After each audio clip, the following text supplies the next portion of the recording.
Hello नमस्कार म उदय प्रकाश सुब्बा सिलगढीबाट र म यो तीनजना नेताहरूको बारेमा म अलिकति दुःख लागेको छ कि तीनैजना नेता नराम्रो हैन, तीनैजना राम्रो हो। तर म भन्न चाहन्छु कि पार्टी जे पनि होस्, जस्तो पनि होस्, तर मिलेर बस्ने हो, मिलेर अगाडि बढ्ने हो र मिलेर तीनैजनाको प्रोजेक्टलाई तीनैजनाले साथ सपोर्ट दिएर अगाडि बढ्ने हो। र यसरी अगाडि बढ्यो भने चाहिँ र पुरानो नेताहरूलाई फ्याँक्न सकिन्छ, भ्रष्टाचारी नेताहरूलाई फ्याँक्न सकिन्छ। र यसरी एक आपसमै तपाईँ हानथाप त ठुलो म ठुलो, त नराम्रो म नराम्रो, त यस्तो त ढिस्का त म भनेर चाहिँ भन्नु यो गलत कुरा हो। र म भन्न चाहन्छु कि हर्क साम्पाङ ज्यूलाई पनि म भन्न चाहन्छु कि तपाईँ आफ्नो देश र आफ्नो ठाउँ सुधार्नुहोस् र आफ्नो पार्टीलाई सजाव सुजग दिनुहोस्, म यही भन्न चाहन्छु। र कुलमान घिसिङ साहबलाई पनि म भन्न चाहन्छु कि तपाईँ पनि एक अर्कालाई नपखाल्नुहोस्। तपाईको जो कार्य छ, जो कार्यक्रम छ, तपाईँको अगाडि बढ्ने चासो छ, त्यसलाई तपाईँले अगाडि बढाउनुहोस्।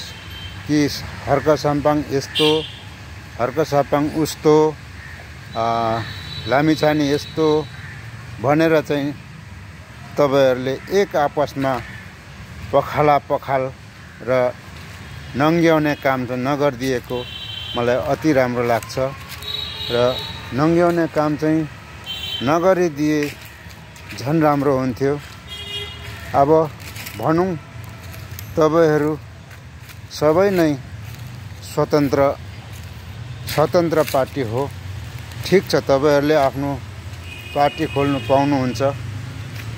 तर जुनै पार्टी भए पनि, जो पार्टी भए पनि, जस्तो तपाईँले हेर्नुहोस्, एउटा भाँडामा डाडु पनि हालिन्छ, चम्ची पनि हालिन्छ, पन्यु पनि हालिन्छ, हैन?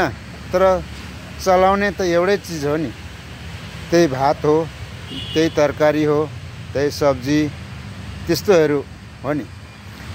तर तपाईँहरू जोही पार्टी पनि होस्, म कृपया तपाईँहरूलाई म भन्न चाहन्छु कि एकले अर्कालाई नङ्ग्याउने काम नगर्नुहोस्। किनकि तपाईँहरू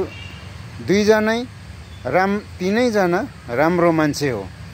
तपाईँहरू तीनैजनाले देशको लागि तपाईँहरूले फ्याँक्न सक्नुहुन्छ, देशको लागि तपाईँहरू मर्न सक्नुहुन्छ। र डाक्टर पुन, उहाँ पनि अति राम्रो हुनुहुन्छ र उहाँको भनाइहरू पनि साह्रै राम्रो हो। र उहाँले जो गर्दै हुनुहुन्छ अति राम्रो गर्दै हुनुहुन्छ र उहाँलाई मेरो सलाम गर्न चाहन्छु। र उहाँलाई म भौतिकपूर्वकसँग म उहाँलाई सलाम गर्न चाहन्छु। र हर्क साम्पाङज्यू, तपाईँले पनि जति काम गर्नुभएको छ र सबै नै राम्रो गर्नुभएको छ। र तपाईँको अगाडि बढ्ने क्रमहरू पनि धेरै राम्रो छ। र आज तपाईँले यसरी कुलमान घिसिङ, लामिछानेज्यूहरूलाई तपाईँले यसरी अब्जस लगाउनु भयो भने भोलिको दिन तपाईँको पार्टी पनि फुटेर जान सक्छ र तपाईँ पछि पर्न सक्नुहुन्छ। किनकि लामिछानेलाई मन पराउने जनता पनि त्यतिकै छन् र कुलमान घिसिङ ज्यूलाई मन पराउने जनता पनि त्यतिकै छन् र तपाईँलाई मन पराउने जनता पनि त्यतिकै छन्। र त्यसले गर्दाखेरि तपाईँहरू एक आपसमा नङ्ग्याइ गर्ने नखेलेको चाहिँ मलाई अति राम्रो लाग्नेछ र सबै जनतालाई पनि राम्रो लाग्नेछ। तपाईहरू जति पनि जे गर्नुहुन्छ, जस्तो गर्नुहुन्छ र तपाईहरू मिलेर गर्ने हो। एक आपसमा तीनजनामा सरसल्लाह गरेर कुनै पनि कार्यलाई अगाडि बढाउने हो। म यही भन्नु चाहन्छु र तपाईहरू जति सक्दो मिलेर गर्नुहोस्।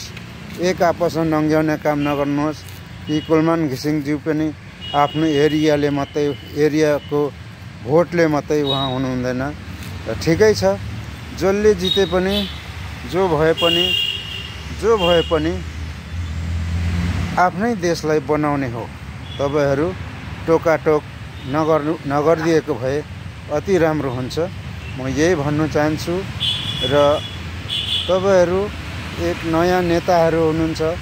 कुलमान घिसिङज्यूले जति गर्नुहुन्छ तपाईले पनि राम्रै गर्नुभएको छ र लामिछानेज्यूले पनि 3 महिना जब होम मिनिस्टरमा प्रवेश गर्नुभएको थियो र उहाँको कार्यकाजहरू पनि अति राम्रो भइरहेको थियो र उहाँलाई अब उहाँलाई प्रचलन गर्नुभयो र निकाल्नुभयो र यो जो केसमा हाल्यो त्यो आफ्नो जग्गामा छ र त्यो अब जो भयो सो भयो। जो गर्ने कार्यक्रमलाई उहाँले राम्रो गरेर जाने हो र उहाँ पनि राम्रै मान्छे हो र देशको लागि गर्ने हो, भ्रष्टाचारी होइन।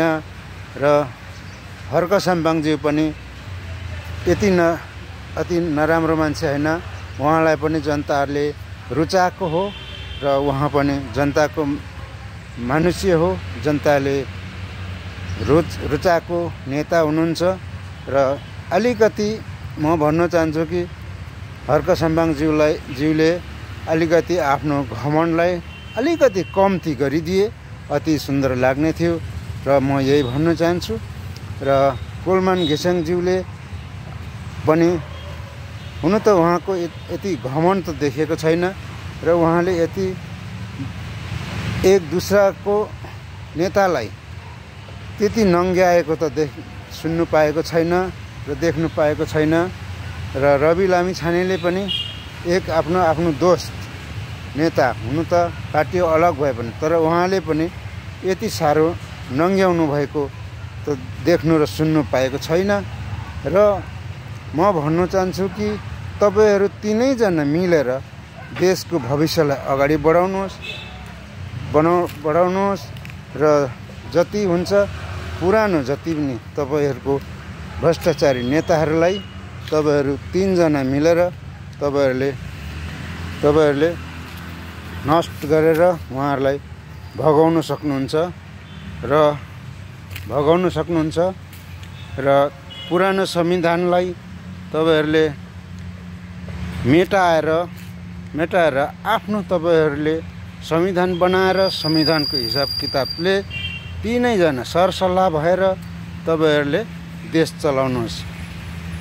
अति राम्रो हुनेछ र बडो म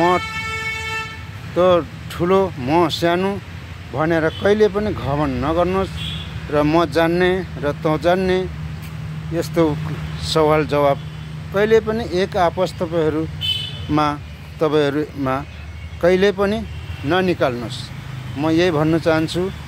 कुलमान घिसिङज्यू पनि अति राम्रो नेता हुनुहुन्छ, सहनशीलता हुनुहुन्छ, बुझाकी हुनुहुन्छ र रवि लामिछाने पनि राम्रै मान्छे हो। उहाँलाई पनि जनताले रुचाएको हो र उहाँको जति पनि प्रोसेसहरू राम्रो छ र उहाँको भनाइहरू पनि राम्रो छ र हामी तपाईहरूको जनताले पनि उहाँलाई पनि मन पराएको छ।